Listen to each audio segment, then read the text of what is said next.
우리 교회는 하나됨을 이루어가는 교회가 되어야 합니다. 십자가 붙잡고 우리가 불렀던 그 찬송의 고백처럼 십자가 단단히 붙잡고 예수만 바라보면 그러면 우리가 하나가 될 줄 믿습니다. 십자가를 붙잡으면 하나가 되고 십자가를 붙잡으면 부흥하게 될 줄 믿습니다. 지난 시간에 우리는 그래서 우리에게는 소망이 없고 오직 예수 그리스도에게만 소망이 있다, 이 내용을 우리가 함께 나누었죠. 원래 우리는 어떤 존재였습니까? 허물과 죄로 죽어야만 하는 존재였다. 우리는 아무 소망도 아무 기대도 없는 허물과 죄로 마땅히 심판받아 지옥에 가야 하는 그런 존재들이었다라는 거죠. 그러나 거기서 끝난다면 우리의 삶이 절망이겠지만 우리는 절망이 아니라 소망이 있죠. 그래서 4절에서 시작할 때 한 단어가 생략되어 있다 말씀을 드렸습니다. 4절에 가장 시작하는 첫 번째에 뭐가 빠졌다고요, 여러분? 그러나가 빠졌습니다. 그러나 반전이 있다는 거죠.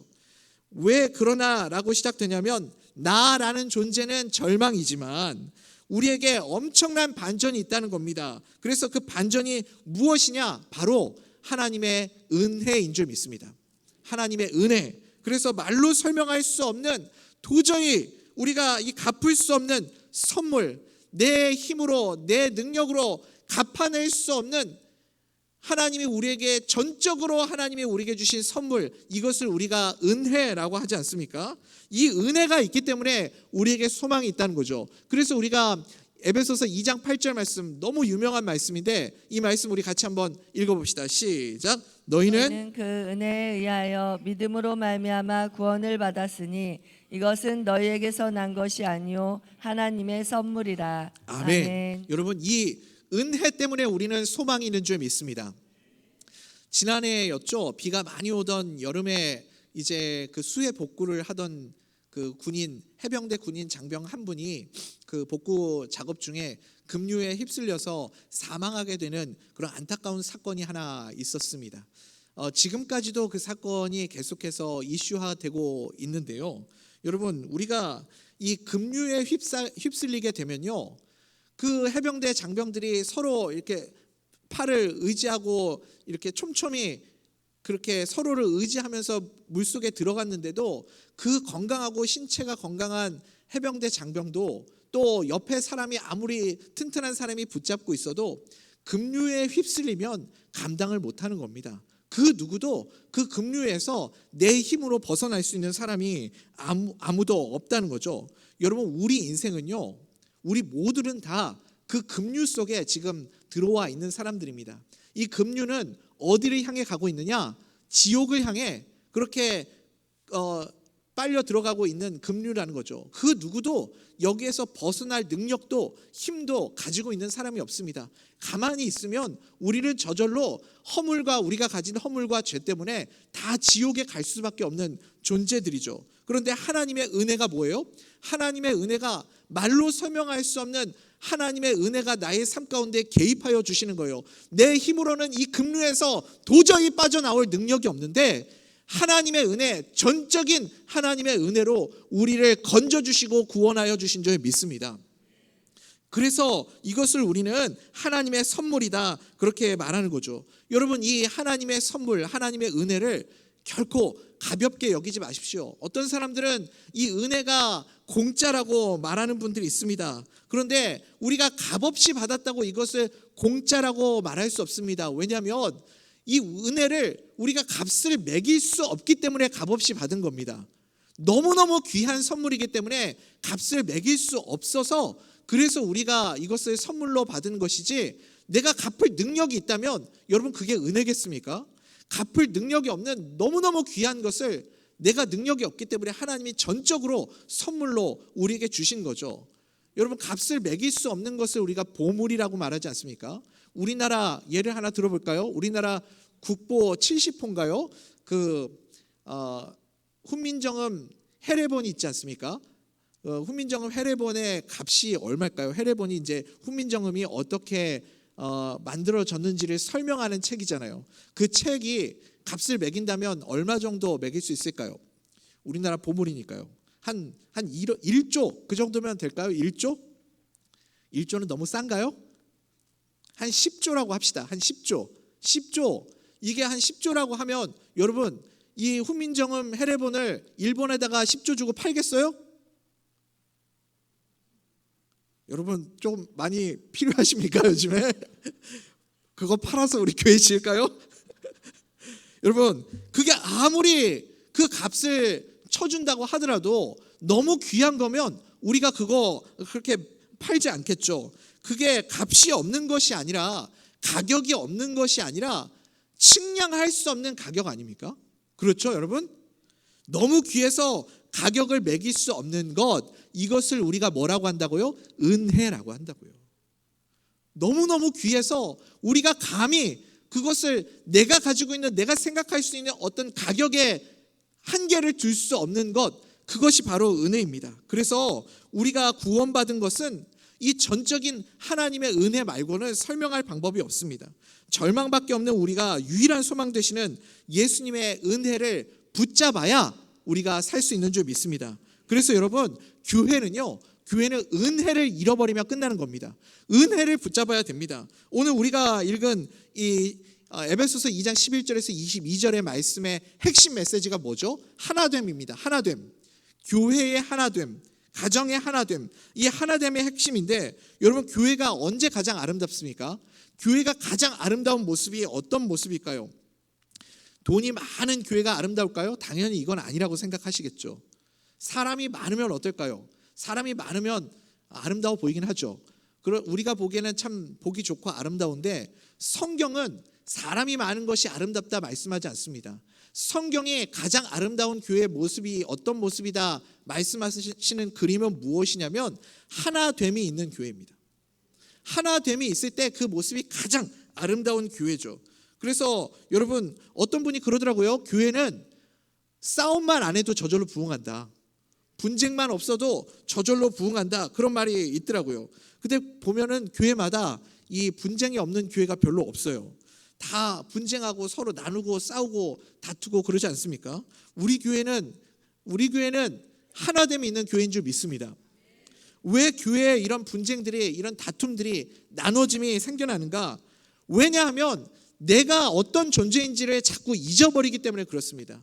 내가 원래 어떤 존재였는지를 자꾸 우리는 잊어버려요. 왜냐하면 마귀가 하는 일이 그것이기 때문에 그렇습니다.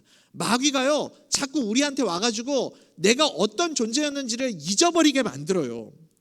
그래서 은혜 없이는 살아갈 수 없던 우리를 은혜 없이 살아가게 만드는 것, 여러분 그게 마귀가 하는 일입니다. 악한 마귀가 계속 와서 분쟁하도록 부추기고 있습니다. 그러니까 여러분 우리가 영적으로 오늘 말씀을 통해서 영적인 분별력이 없으면 자꾸 마귀에게 속을 수밖에 없겠죠. 우리가 은혜 붙잡지 않고 교회 안에서 은혜 말고 다른 것을 붙잡고 묵상하면 반드시 이 하나됨이 깨지게 되어 있습니다. 우리는 본질상 그런 존재이기 때문에 그렇습니다. 그래서 은혜만 붙잡아야 돼요. 여러분 누가 와가지고 우리가 남이가 하면서 지역 출신 얘기하고 배경 얘기하고 그러면요 그 순간 여기저기서 이렇게 갈라지는 거죠. 아닙니까? 누가 와가지고 자기의 정치색을 드러내는 순간 그냥 교회는 반반으로 딱 나눠지게 되어 있습니다. 그러니까 여러분 우리가 은혜만 붙잡으면 교회는 하나가 될 줄 믿습니다. 은혜 말고 다른 것은 필요가 없는 거죠. 여러분 이스라엘은 어땠습니까? 하나님이 선택하신 백성 이스라엘조차도요 이것을 자꾸 잊어버렸습니다. 그래서 유대인들이 사마리아 사람들 상종도 안 했잖아요. 인간 취급도 안 했잖아요. 초대교회는 좀 달랐을까요? 여러분 초대교회 안에도 이 분쟁이 늘 있었습니다. 그래서 헬라파 그리스도인 또 히브리파 그리스도인 이 같이 예수를 믿는 사람들끼리도 서로 자기 출신과 배경 가지고 다툼이 있었던 모습을 우리가 보지 않습니까? 지난 수요일에도 우리가 함께 나누었지만 그 은혜로 다시 짓게 된 성전, 그 성전의 뜰에도요 이 유대인들이 얼마나 배타적이고 자기 민족만 생각하는 사람들이었는지 유대인의 뜰이 있고 여인들의 뜰이 있고 저 제일 구석탱이에 이방인의 뜰을 만들어 놓고 그렇게 배려 없는 사람들이 유대인들이었습니다. 자기 민족 중심적인 사람들이었죠. 그나마 그래도 다행인 게 이 초대교회 사도행전에도 보면 아름다운 그 하나됨을 이뤄내는 공동체의 모습들이 나올 때가 있죠. 어떤 교회가 있었습니까? 안디옥 교회 같은 그런 교회 보십시오. 거기는 하나됨이 있었습니다. 놀라운 일 아닙니까? 다양한 배경, 다양한 인종, 여러 가지 출신 색깔들을 가지고 있는 그 안디옥 교회가 예수 그리스도 은혜 하나 붙잡을 때 하나됨을 이루어갔던 것. 여러분, 우리 대전 명석교회도 마찬가지죠. 제가 보면 이렇게 다양한 지역색을 가지고 있고 이렇게 다양한 연령대가 있고, 여러분, 우리가 은혜, 예수 그리스도 말고 무슨 공통점이 있습니까? 아무런 공통점이 없는 우리들이 이렇게 함께 모여서 하나됨을 이룰 수 있는 것, 이것 자체가 기적이고 이것 자체가 은혜인 줄 믿습니다. 그래서 여러분, 우리가 절대 잊지 말아야 될 것, 하나됨을 이루기 위해서 절대 잊지 말아야 될 것, 첫 번째가 무엇이냐면 내가 어떤 존재였는가를 잊지 말아야 됩니다. 올챙이 시절을 생각하라는 거죠. 우리 11절부터 13절까지 한번 읽어볼까요? 시작. 그러므로 생각하라. 너희는 그때 육체로는 이방인이요 손으로 육체 행한 할례를 받은 무리라. 칭하는 자들로부터 할례를 받지 않은 무리라. 칭함을 받는 자들이라. 그때 너희는 그리스도 밖에 있었고 이스라엘 나라 밖의 사람이라. 약속의 언약들에 대하여는 외인이요 세상에서 소망이 없고 하나님도 없는 자이더니 이제는 전에 멀리 있던 너희가 그리스도 예수 안에서 그리스도의 피로 가까워졌느니라. 아멘. 아멘. 그러니까 우리는 늘 원래 우리가 과거에 어떤 존재였는지를 기억하면 겸손해지죠. 올챙이 적을 생각하면 내가 이러면 안 되지 생각하게 되는 겁니다. 우리의 이전 상태를 알아야 됩니다. 예수님도요. 그래서 내가 이 땅에 온 이유가 무엇이냐? 건강한 자를 위해서 온 것이 아니라 의인이 병든 자를 위해서 온 것처럼 내가 의인을 위해서 온 게 아니라 죄인들을 위해서 왔다. 예수님도 자기가 죄인임을 인정하는 자를 위해서 오셨다 말씀하지 않습니까? 그런데 나는 건강하다, 나는 의인이다, 나는 잘났다 이러는 순간 여러분 차별하고 정죄하고 나누어짐이 교회 안에 생겨날 수밖에 없는 겁니다. 그래서 내가 어떤 존재였는지를 여러분 꼭 우리가 기억할 수 있게 되기를 간절히 소원합니다. 원래 나도 죄인이었습니다. 나도 원래 허물과 죄가 많았던 사람입니다. 그런데 내가 어떻게 감히 다른 사람을 정죄하고 내가 어떻게 다른 사람을 비판하겠습니까? 내가 제일 죄인 중에 괴수였습니다. 그렇게 인정하게 될 때 우리 대전 명석교회 가운데 성령님께서 주시는 하나됨이 이루어지게 될 줄 믿습니다. 이게 첫 번째예요. 첫 번째, 우리가 어떠했는지를 알면 하나됨을 이룰 수 있다. 두 번째는 무엇이냐면 오직 예수 그리스도의 십자가밖에 없다는 겁니다. 십자가를 붙잡으면 하나됨이 있게 될 줄 믿습니다.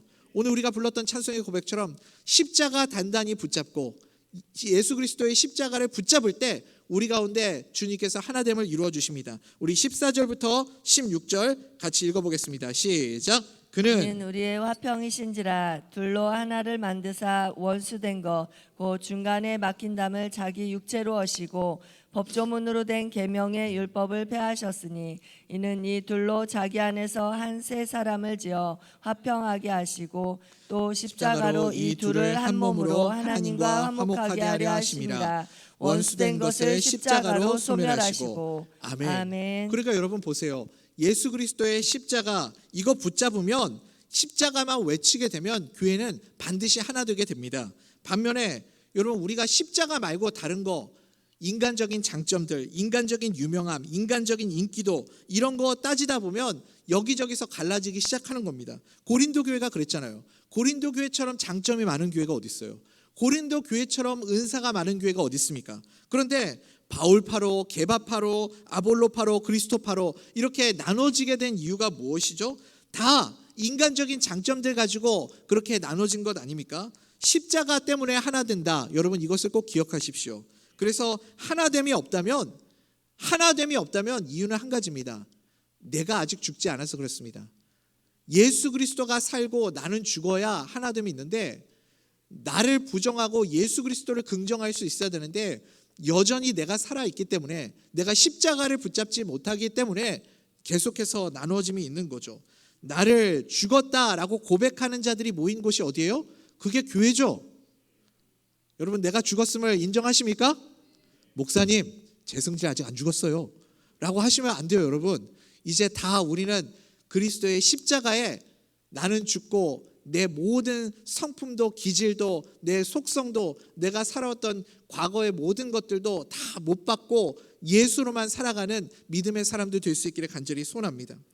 나를 부인하고 예수 그리스도의 십자가를 붙잡을 때 하나됨이 있다. 그래서 벌써 두 번째, 마지막 세 번째 하나 남았는데 진짜 빠르죠? 오늘 공동회의가 있어서 빨리빨리 하고 있습니다. 이것도 은혜죠? 그래서 첫 번째가 뭐였어요, 여러분? 첫 번째가 뭐였습니까? 내가 어떤 존재였는지를 기억해야 되고, 기억하시죠? 기억하십시오. 내가 어떤 존재였는지를 기억하고, 두 번째는 십자가를 붙잡아야 하고, 세 번째는 무엇이냐면 성령님이 하나 되게 하시는 그 성령님의 마음을 따라갈 수 있어야 된다는 겁니다. 성령님을 따라가야 되는 거예요. 에베소서 2장 18절부터 22절까지 쭉 한번 읽어보겠습니다. 시작. 이는 그로 말미암아 우리 둘이 한 성령 안에서 아버지께 나아감을 얻게 하려 하심이라. 그러므로 이제부터 너희는 외인도 아니요 나그네도 아니요 오직 성도들과 동일한 시민이요 하나님의 권속이라. 너희는 사도들과 선지자들의 터 위에 세우심을 입은 자라. 그리스도 예수께서 친히 모퉁이 돌이 되셨느니라. 그의 안에서 건물마다 서로 연결하여 주 안에서 성전이 되어가고 너희도 성령 안에서 하나님이 거하실 처소가 되기 위하여 그리스도 예수 안에서 함께 지어져 가느니라. 아멘. 아멘. 그래서 성령님이 우리 가운데 충만하게 역사하면 하나됨을 이룰 수 있다라는 거죠. 예수님이 우리 교회의 기초 모퉁이돌이 되어주시고 성령께서 우리를, 그래서 예수님이 기초가 되고 우리를 각 마디마디를 벽돌처럼 다 연결시켜 주셔서 우리를 하나 되게 만드시는 것, 하나의 아름다운 건물로 만들어 주시는 것, 이것을 누가 하시는 일이냐면 성령님이 하시는 일이라는 거예요. 그래서 교회는 성령님께 붙들려야 하고 성령을 의지해야만 하나됨을 이룰 수 있는 줄 믿습니다. 에베소서 이따가 이제 나중에 우리가 지금 2장 읽고 있지만 저 6장 끝에 가면 영적 전쟁에 대해서 나오지 않습니까? 그래서 전신갑주를 취하라, 우리가 잘 아는 말씀 나오죠. 영적인 그 전쟁의 배후에 누가 있어요? 지난 시간에 우리가 나눴죠. 공중의 권세 잡은 자. 공중이라는 것은 무엇을 의미해요? 우리는 이 땅에 살아가는 자들인데 공중은 우리보다 뛰어난 존재라는 뜻을 가지고 있습니다. 그래서 공중의 권세를 잡은 자, 이 땅의 권세를 잡은 자가 아니라 공중의 권세를 잡은 자니 얼마나 대단한 자이겠어요. 마귀가 공중의 권세를 잡은 자인데 그 공중의 권세 잡은 자가 계속해서 우리를 공격하는 겁니다. 무엇을 공격해요? 교회의 아름다움을 깨뜨리려고요. 교회가 가장 아름다운 모습이 어떤 모습이라고 그랬죠? 하나됨이 있는 모습. 교회가 하나 될 때 그 모습이 가장 아름다운 모습이고 하나님이 가장 기뻐하시는 모습이에요. 그런데 마귀는 어떻게 해서든지 이 아름다운 하나됨을 깨뜨리려고 하는 겁니다. 마귀가 역사하지 못하게 만들려면 우리가 해야 하는 거 세 가지가 있다고 그랬죠. 첫 번째가 무엇이죠? 내가 누구인지를 알아야 됩니다. 내가 어떤 존재인지를 기억하십시오. 나는 허물과 죄로 죽었던 자다. 내가 어떠한 자였는지를 기억하면 하나가 됩니다. 그런데 그 소망 없던 우리를 건져주신 분이 누구였죠? 예수 그리스도. 그러면 거기에 그 예수 그리스도를 생각하면 기쁨이 있고 감사가 있고 그런 거 아니겠습니까? 그게 바로 예수 그리스도의 십자가죠. 십자가를 붙들고 십자가를 증거하면 그러면 우리는 하나 될 줄 믿습니다. 그리고 거기서 끝나는 게 아니라 이제 마지막 세 번째가 뭐라고 그랬죠? 성령님을 의지해서 성령에 충만해지면 예수를 기초로 해서 모퉁이 돌인 예수 그리스도를 중심으로 해서 우리가 각 마디마디가 연결되어 한 건물을 지어가게 되는 줄 믿습니다. 그것이 교회의 가장 아름다운 모습이고 하나됨이 있는 모습입니다. 마귀는 이 아름다움을 깨려 하는 세력입니다. 내가 얼마나 큰 은혜를 받은 존재인지 여러분 기억하십시오. 그리고 십자가만 단단히 붙잡고 나아갑시다. 오늘 밤에도 여러분 십자가 붙잡고 나아가면 승리할 줄 믿습니다. 우리를 하나 되게 하시는 성령님을 의지하여서 성령이 충만한 오늘 이 밤 성당회가 될 수 있기를 간절히 소원합니다. 그래서 주님 보시기에 주님 앞에서 주님이 칭찬하는 정말 아름답다, 대전명성교회 참 귀하다, 이런 상황 속에서도 하나됨을 이루어가는 너희들의 모습이 참 고맙다, 그렇게 우리 주님께 인정받는 하나됨을 이루어가는 가장 아름다운 우리 교회가 되기를 주님의 이름으로 간절히 소원합니다.